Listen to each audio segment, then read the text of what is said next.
सभी लोगों को जय बाबा की हरिहर। आज हम गुरु दीक्षा के बारे में बताने जा रहे हैं कि परम पूजनीय बाबा जी से गुरु दीक्षा जो लोग पहली बार लेने जा रहे हैं उनको क्या क्या नियम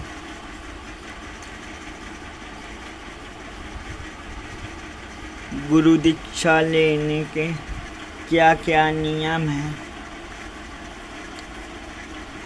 और गुरु दीक्षा लेने के बाद बाबा के द्वारा जो मंत्र मिलेगा वो उसका जाप कितना करना है, ये जानकारी आज हम आप सभी को देने जा रहे हैं। तो सबसे पहले तो जय बाबा की सभी को हरिहर। एक बार सभी लोग प्रेम से बोलिए करौली शंकर महादेव की जय, श्री करौली सरकार की जय, परम पूजनीय बाबा जी की जय, परम पूजनीय गुरु माता जी की जय, परम पूजनीय शक्ति स्वरूपा माँ कामाख्या की जय, परम पूजनीय श्री सतगुरुदेव भगवान की जय, माता महाकाली की जय। तो अब हम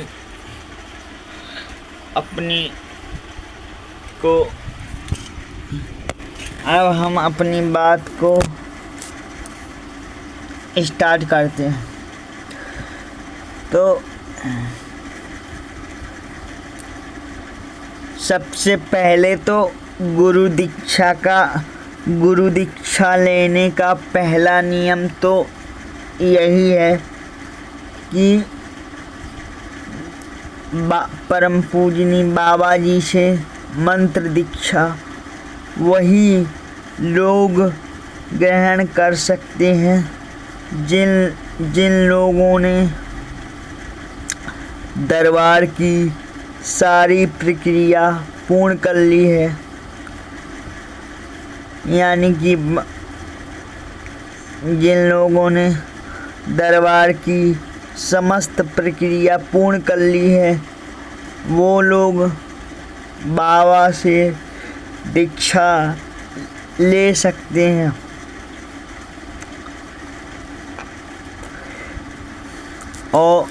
और इस बात का खास ध्यान रखें कि जब तक आप दरबार से जुड़कर दरबार की प्रक्रिया पूर्ण नहीं कर लेते हैं तब तक आप परम पूजनीय बाबा जी के द्वारा दीक्षा लेने के योग नहीं।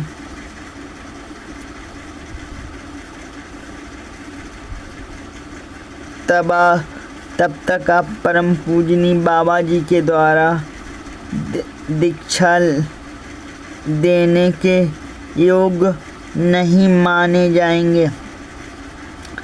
जब आप दरबार से जुड़कर दरबार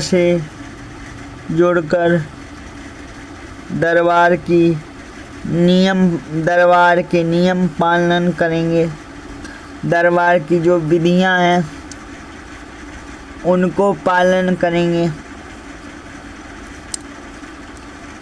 तब जाकर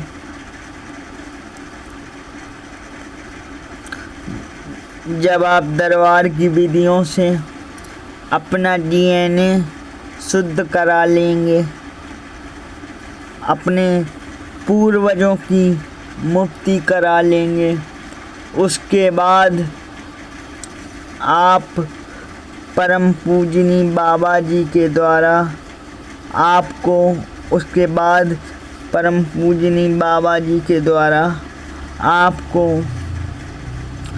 गुरु दीक्षा दी जाएगी, या बोलें तो या कहें सरल भाषा में बोलें तो मंत्र दीक्षा दी जाएगी।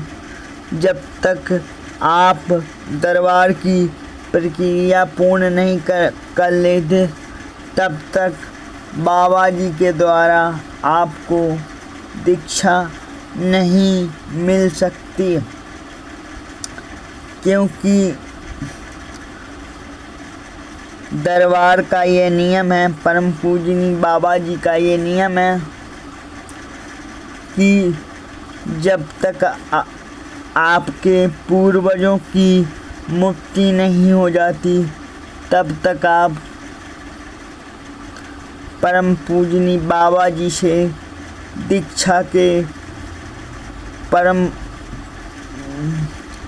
जब तक आप पूर्वजों की मुक्ति नहीं हो जाती जब तक आपके पूर्वजों की मुक्ति नहीं हो जाती तब तक आप परम पूजनी बाबा जी के द्वारा दीक्षा नहीं ग्रहण कर सकते। जब आप दरबार के द्वारा बताई गई प्रक्रिया पूर्ण कर लेंगे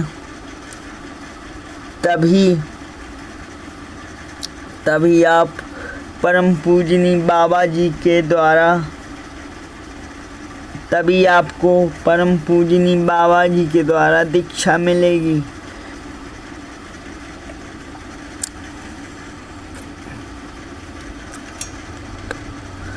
और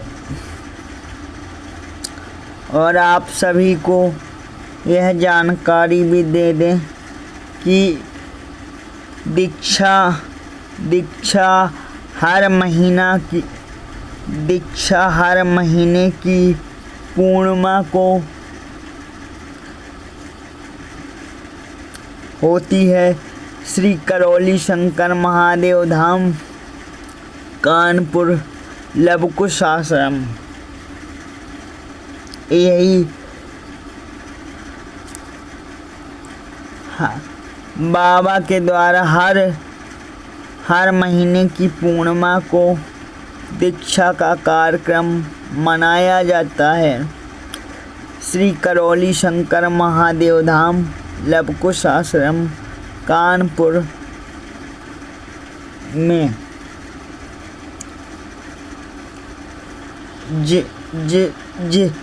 जिसमें कि लाखों भक्त मंत्र दीक्षा एवं तंत्र दीक्षा लेते हैं।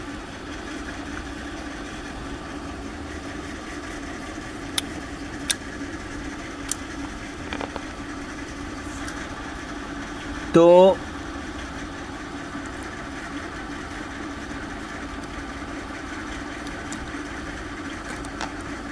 मंत्र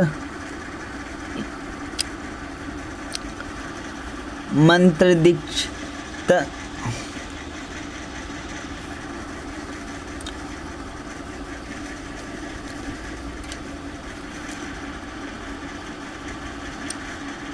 तो जो भक्त परम पूजनी बाबा जी से दीक्षा ग्रहण करना चाहते हैं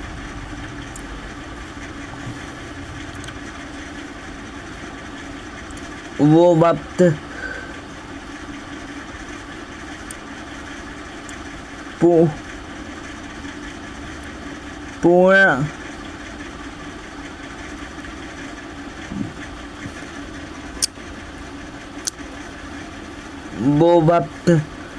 पूर्णिमा को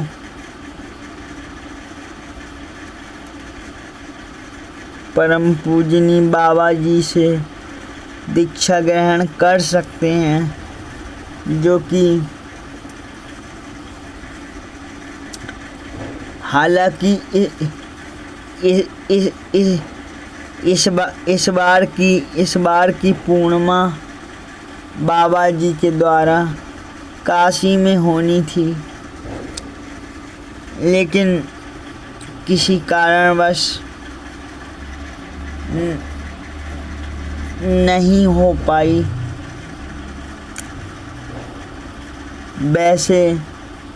वैसे हर पूर्णिमा को परम पूजनीय बाबा जी के द्वारा दीक्षा का कार्यक्रम श्री करौली शंकर महादेव धाम कानपुर में मनाया जाता है, जिसमें कि लाखों भक्त मंत्र दीक्षा एवं तंत्र दीक्षा लेते हैं।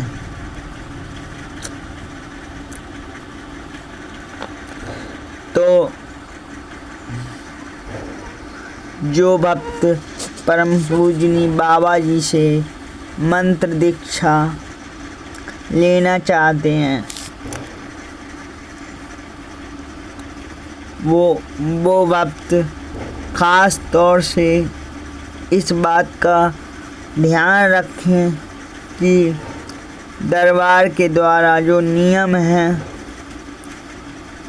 कि वनडे हवन करना है या पदयात्रा करनी है, इन दोनों में ऐसे जो भी नियम, जो भी विधि आप अपनाना चाहते हैं, उस विधि के द्वारा अपना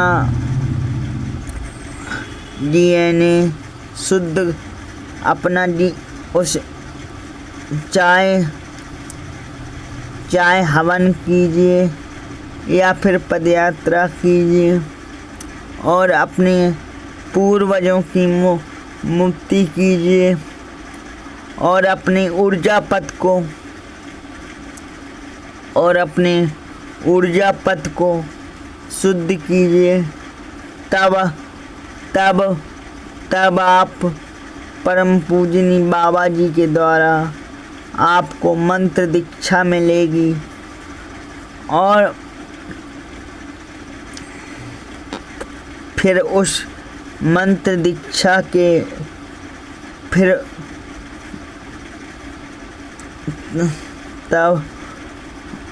तब आप मंत्र दीक्षा मिलेगी।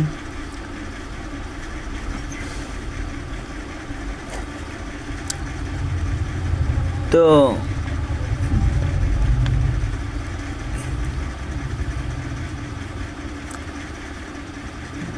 जो बाबा जी के द्वारा आपको मंत्र दीक्षा में जो भी मंत्र दिया जाएगा, उस मंत्र को आपको किसी को बताना नहीं है। जो भी मंत्र दिया जाए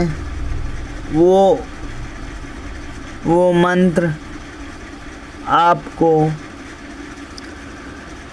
जो माला मिलेगी बाबा के द्वारा, जैसे कि ये देखिए हमारे पास है, हम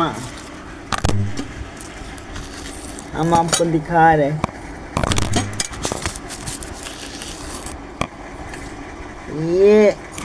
ये देखिए, ये हमारी पहनने वाली माला है, जो कि गुरु दीक्षा में मिलती है ऐसी माला। और ये जाप करने वाली माला है, जिससे कि आप जाप कर सकते हैं। और एक बात का ध्यान रखें, आपको जो भी मंत्र मिलेगा उस मंत्र का जाप करना है। जैसे सपोज आपको कोई भी बाबा के द्वारा जो भी मंत्र मिलेगा, तो ये जो पीला ये जो पीला सुमेरु आपको दिख रहा है, इसको आपको लांघना नहीं है, बस ऐसे आपको करना है माला।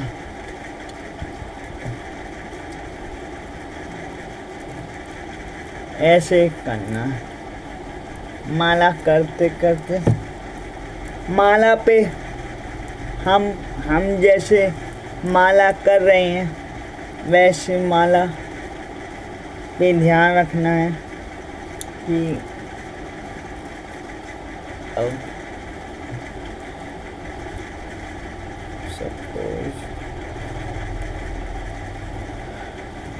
ऐसे करते करते ये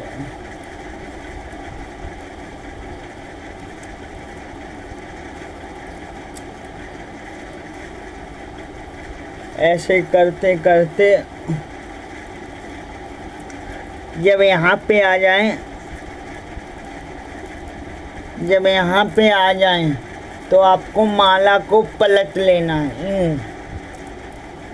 जब यहाँ पे आ जाए तो माला को आपको अंगूठे पे रख के ऐसे पलट लेना है। आपको लांघना नहीं है, गुरु को लांघना नहीं है। जो सुमेरु है उसको लांघना नहीं है। और परम पूजनी बाबा जी के द्वारा जो भी मंत्र आपको मिलता है उसका इसी तरह जाप करना है। और जाप 1 मिनट सॉरी। परम पूजनी बाबा जी के द्वारा जो भी मंत्र आपको मिलता है उसका इसी तरह जाप करना है। और जाप करने के बाद मंत्र दीक्षा का जो दशांश है वो आपको करना है। 1.25 लाख मंत्रों का जाप जब आप कर लेंगे तब आपको उसका दशांश करना है। और दशांश करने के लिए भी दशांश करने के लिए भी दरबार के द्वारा एक अग्यारी बनाई गई है। उसी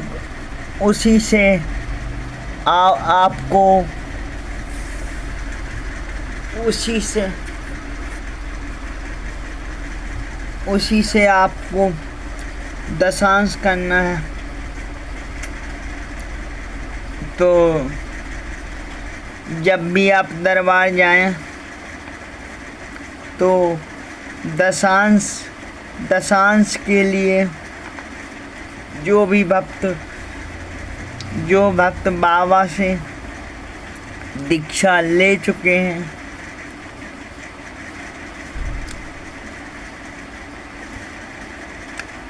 और जो भक्त लेने वाले हैं उन सभी के लिए यह जानकारी दे रहे हैं कि जब भी आप दरबार जाएं तो दशांश की जो अग्यारी है वो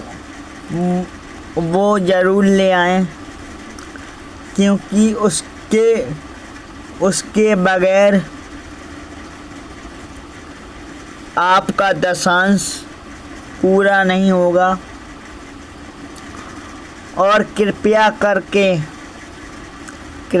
करके इस बात का खास ख्याल रखें कि केवल दरबार के द्वारा बनाई गई अग्यारी से ही दशांश करें, क्योंकि ये कोई साधारण मंत्र नहीं है। जो कि आपको परम पूजनी बाबा के द्वारा मिलेगा। इसलिए दरबार के द्वारा बनाई गई सिद्ध ग्यारी का ही उपयोग करें। बाजार से हवन लेकर दशांश करने की गलती मत करें। और आप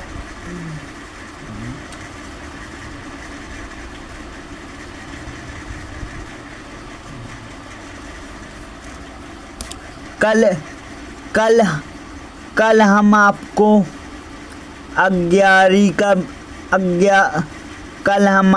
अग्यारी का पूरा वीडियो डाल देंगे। वैसे श्री करौली शंकर महादेव धाम कानपुर में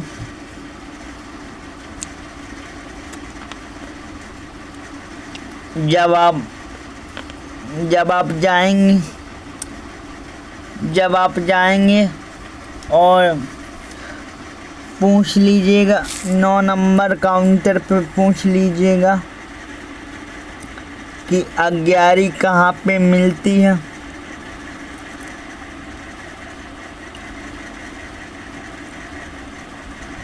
तो वो दरबार के सेवक बैठे रहते हैं 9 नंबर काउंटर पे, वो आपको बता देंगे। और एक बात का खास ख्याल रखें, जो दरबार से जुड़े भक्त हैं वो तो इस बात को जानते ही होंगे कि अपना RFID कार्ड अवश्य ले जाएं, क्योंकि उसके बिना ना तो अग्यारी मिलेगी ना कुछ मिलेगा। तो अपना RFID कार्ड जो दरबार के द्वारा बनाया गया है उसको अवश्य ले जाएं। और दरबार से सिद्ध ग्यारी लेकर अपना दशांश पूर्ण करें।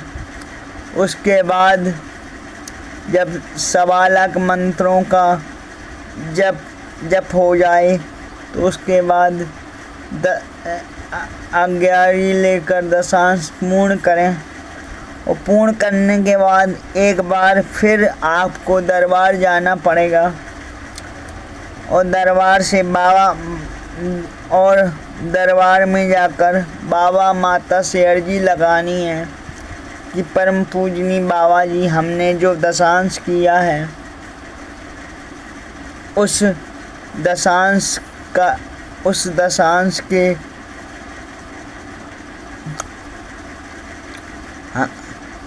बाबा जी से कहना है कि परम पूजनी बाबा जी, हमने जो दशांश किया है उस दशांश के पुण्य को हमारे मस्तक के आज्ञा चक्र पे स्थित कर दीजिए। बस इतनी अर्जी लगानी है बाबा माता से। और आपने जो 1.25 लाख मंत्रों का जो दशांश किया है उसका पुण्य आपके मस्तक के आज्ञा चक्र पे स्थित हो जाएगा। और फिर उसके बाद आप लोगों का ये भी क्वेश्चन होगा कि मंत्र दीक्षा के दशांश का क्या लाभ है। मंत्र दीक्षा के दशांश का बहुत लाभ है। मंत्र दीक्षा के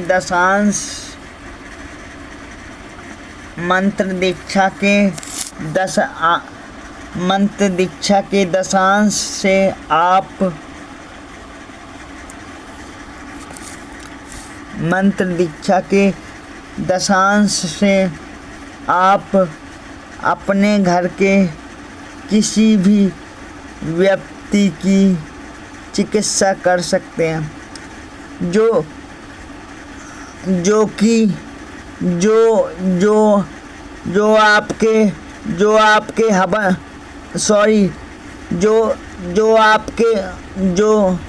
आपके हवन के पुण्य में शामिल है। उन लोगों में ऐसे यदि किसी की तबीयत खराब हो जाती है तो आप अपने दशांश के द्वारा उसकी चिकित्सा कर सकते हैं। बाबा से प्रार्थना करनी है कि परम पूजनीय बाबा जी हमारे घर के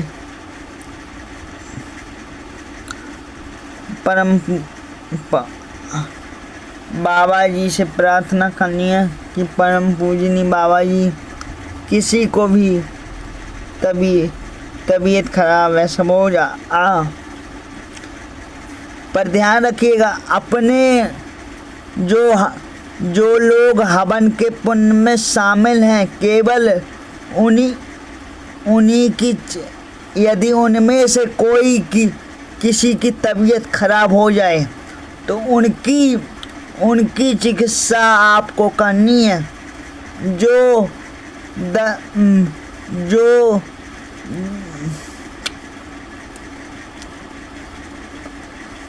जो किसी भी बाहरी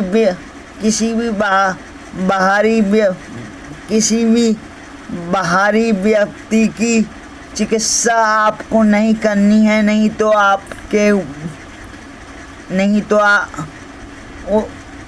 तो आपको कष्ट होने लगेगा।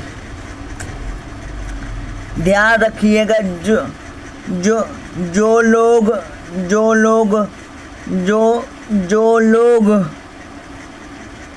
दरबार, जितने लोग आपके हवन के पुण्य में शामिल हैं उन्हीं लोगों में ऐसे यदि किसी की तबीयत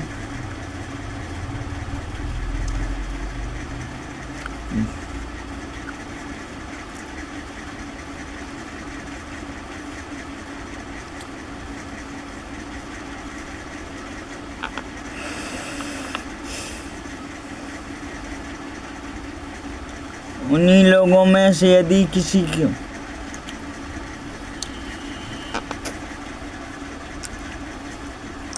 जो लोग आपके हवन के पुण्य में शामिल हैं, इस दशांश से केवल उन्हीं की चिकित्सा करनी है। यदि उन्हें कोई भी परेशानी आती है तो किसी भी बाहरी व्यक्ति की चिकित्सा नहीं करनी है।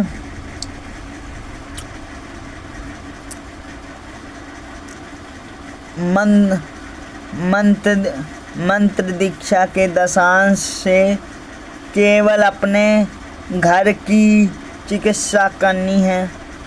इस बात का हमेशा और ख़ास ख्याल रखें।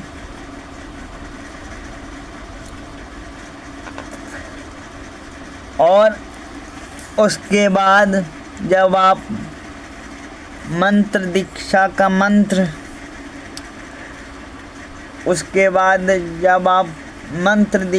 मंत्र सिद्ध कर लेंगे और उसका दशांश कर लेंगे, तब आप तंत्र दीक्षा में जाने के योग्य हो जाएंगे। जब आप मंत्र दीक्षा के दशांश को सिद्ध कर लेंगे जब आप मंत्र दीक्षा के दशांश को सिद्ध कर लेंगे तब आप मंत्र दीक्षा के जब आप मंत्र दीक्षा के दशांश को सिद्ध कर लेंगे, तब आप तंत्र दीक्षा के पहले चरण के योग्य हो जाएंगे।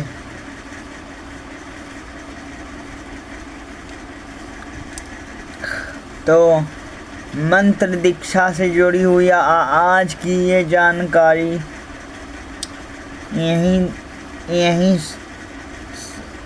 यहीं पर संपन्न करते हैं। हरि हर जय बाबा की। यदि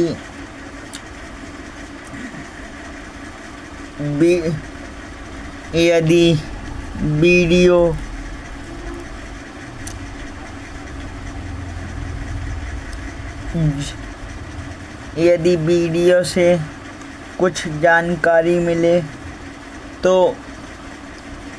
और लोगों को भी शेयर कर दीजिएगा, ताकि गुरु दीक्षा के बारे में और लोगों को भी जानकारी मिल सके।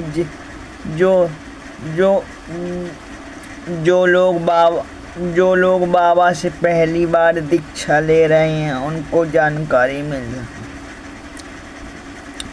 और यदि हमसे कोई भूल हो गई हो तो बाबा माँ हमें क्षमा करना।